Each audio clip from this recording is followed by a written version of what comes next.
tulina okukola political vehicle ejja okutujja mu ddubi we tuli kuba tukyalina amaanyi tukyalina obwongo bye tuyiseemu tubirabye omusoga akoba ati bwe weekontola oyega okudooma ate omusoga yakoba ati eiseseme irala tiri kuziza ndagi. So Ugandans know who has killed FDC, their vehicle, who has crushed their vehicle. Ugandans know. And that's the best thing we have done for this country. Because we could have kept quiet but we have been forthright to tell you that, listen, we have met an ambush. The enemy within has caused the vehicle to crash.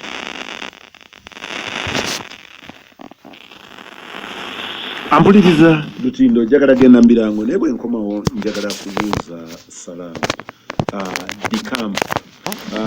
Either bagenda ku decampinga bagenda kuva mu FDC formally bagenda kwegatta ku formations ziriwo nga NUP oba bagenda kuzimba ekigaali ekipya.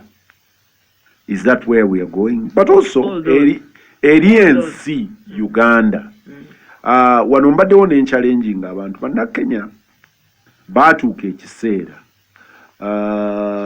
oluvannyuma lw'okulonda okwasooka okwa multiparty okwali mu DP nga Kibaki ali mu DP versus KANU okuva omulundi ogwo Raila ne banne lwe baakola Ford Kenya. Ford initially yali Ford ne breaking up nefuna Ford asili nefuna Ford Kenya and then bajjanga bamutatinga to the ODM movement to the unbogable movement mpaka lwalero we wali fixing a problem. It is a journey with political mileage. One leads to another. One helps another one to grow. Kubanga abafere obasanga in every turn and twist, every nook. Maybe we still need individual marriage.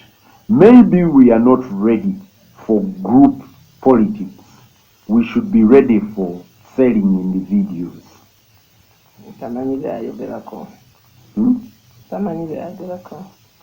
Yaga nti bwagenda okutuulira bwali tamanyi twatandikira mu individual merit. I was one of the leaders through individual merit. Erina limitations are you think as an individual, you work as an individual, but you have a country to run. You cannot run a country as an individual. Ova mu kitanda kyo n'ebirowoozo bya mukyalawo eby'ebyabalo n'oleeta mu nsi. Please.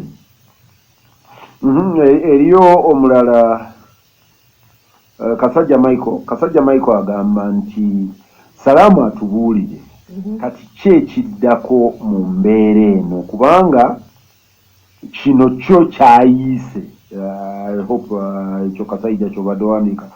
Michael agamba nti kino kyo kyayiise ki ekiddako. Is Salamu going to withdraw? Is she going to re-engage?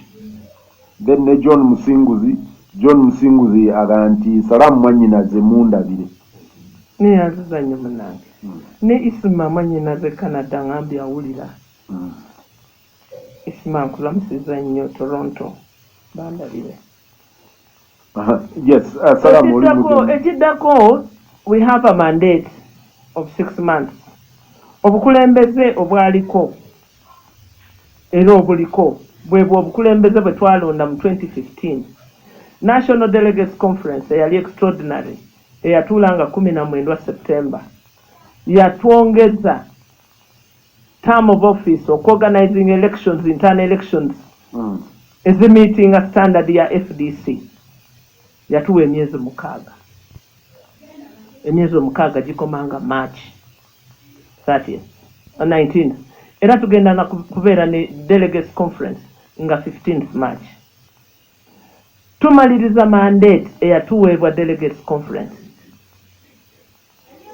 which was validly called by the chairman, Ambassador Biligwa.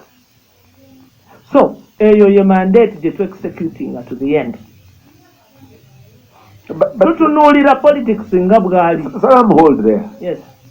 Eyo mandate gy'oyogerako inza okubeera ng'eri as legitimate as comes. Yes. Naye oli ajja kugamba legally I hold 14 office.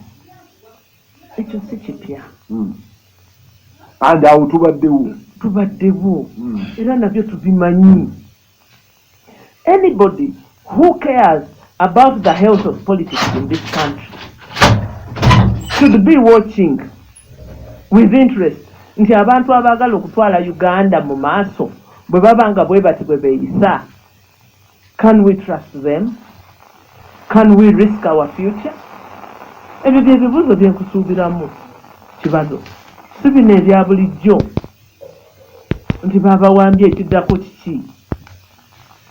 No, I mean, Salam, nze gye nnoonya kati the bigger picture. Ogambye nti emmotoka bw'eneekwama musobola okufuna emmotoka. Tujja sikusobola tujja kufuna empya.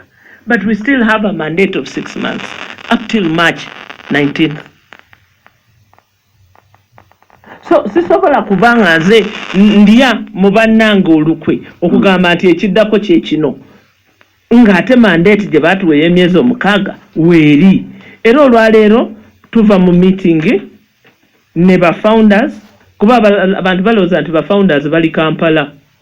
No, bwe twali tuwandiisa ekibiina kino twatambula ensi yonna nga tunoonya emikono egy'abantu abazira abaali mu kiseera ekyo abeewaayo tutandike ekibiina.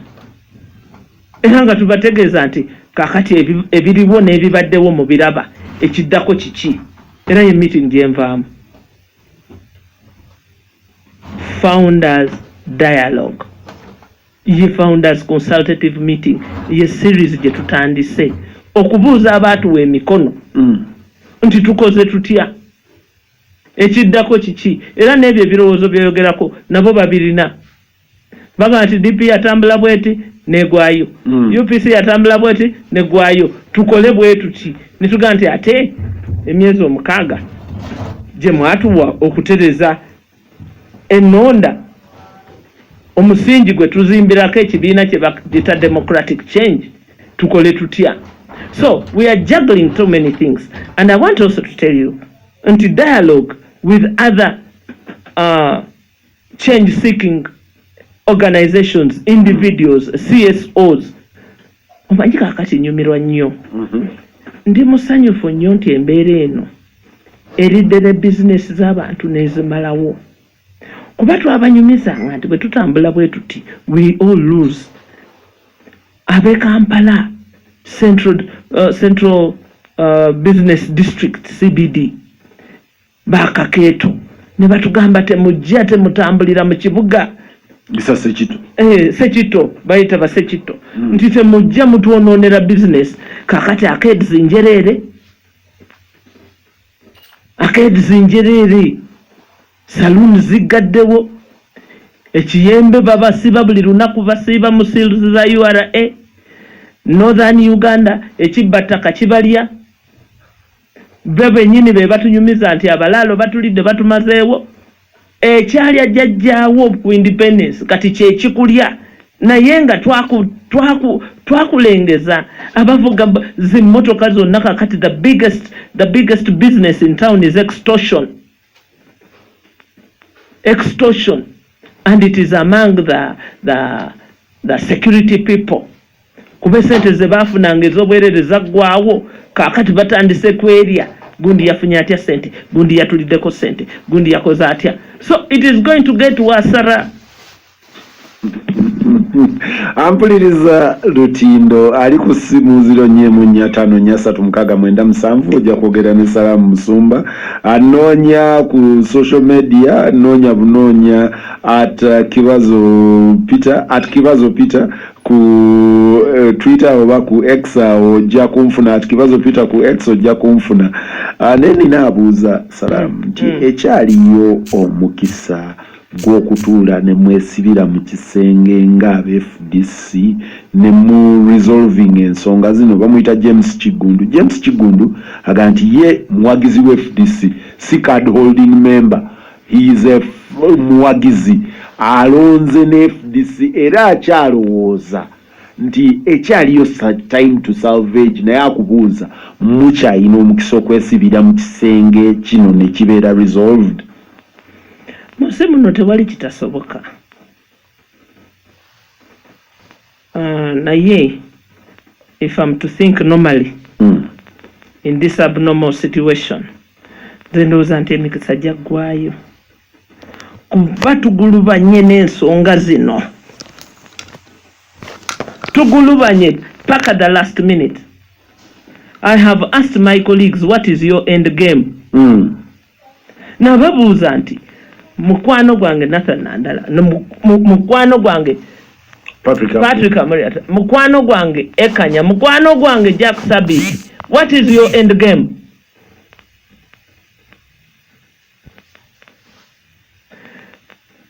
Last minute efforts for us to discuss matters were blown, were scattered. Kakati political gulu ngenda kumujjawa azze emitima gy'abantu. Ffenna nno kati kye tunoonya, if it is possible. Omukulu oyo nze muwadde olukusa agezeeko, he will find us willing partners, but nga nze njagala kubuulira nti nze I have failed. Nina patience kugonza. Yes. Aga nti kibazo, I'm disappointed in you. You have failed to deal with the elephant in the room, and you are allowing Salam off the hook. The real elephant in the room is Kizza Besigye.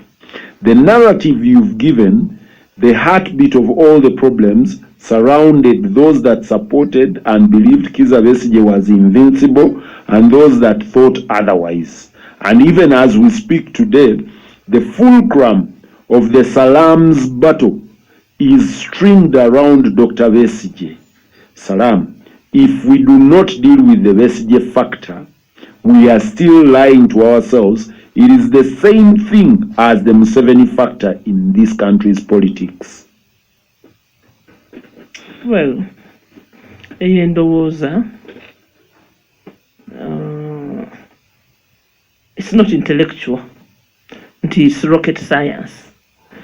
Mu politics gwe tulimu abantu bwe baba nga bakwagadde nga gwe bawuliriramu emirembe era nga gwe bakkiriza. You can't change it. That is what befell our seniors, the late Elia Kategaya. They actually did not believe that retired Colonel was good enough. Awulira? Waliwo abantu abaagaana okuyingira FDC nga Salamu Musumba nze acting. Nebaga nti kana akawala bakajjeewa Namwendo. Nga bazije Namwendo eri temumanyi. Naye nze gwe bagambye nti kwatirira ekifo kino paka le tuneetereza. When people believe and trust a personality, they have their reasons. I mean, when people believe in God, can you change them? You can't. So, politics is about public trust. Bambi oyinza okwagala tukikyuse naffe twagala ne Dr. Besigye akyagala nnyo. That's why he gave up leadership early. Tetugwa mu bizibu eby'NRM nti ba founders balemeddeko. That's why he left and said run the party. The accusation is he actually never left. Oh, he did. What does that? He stepped aside and stayed running business. Yes, but listen to me. Trust, you can't buy. Trust, you can't borrow. Okutandika Forum for Democratic Change, abasajja abeebiwago baali wano, abasajja ab'amanya baali wano, naye ng'ensi tebakkiririzaamu.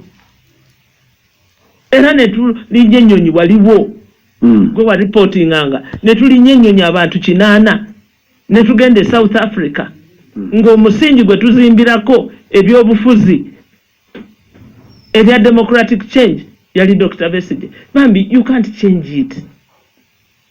Njagala bakakasa Dr. Besigye wants change like all of us do. He wants somebody to deliver that change. Abantu bo benyini bagambye nti gwe watutwala tutuuse soko otutuuse olyoka obikoowe. So ani abuuziza? Yabadde kalungi kugonza patient. Kugonza jangu, come and take the mantle. I personally will even cede for you.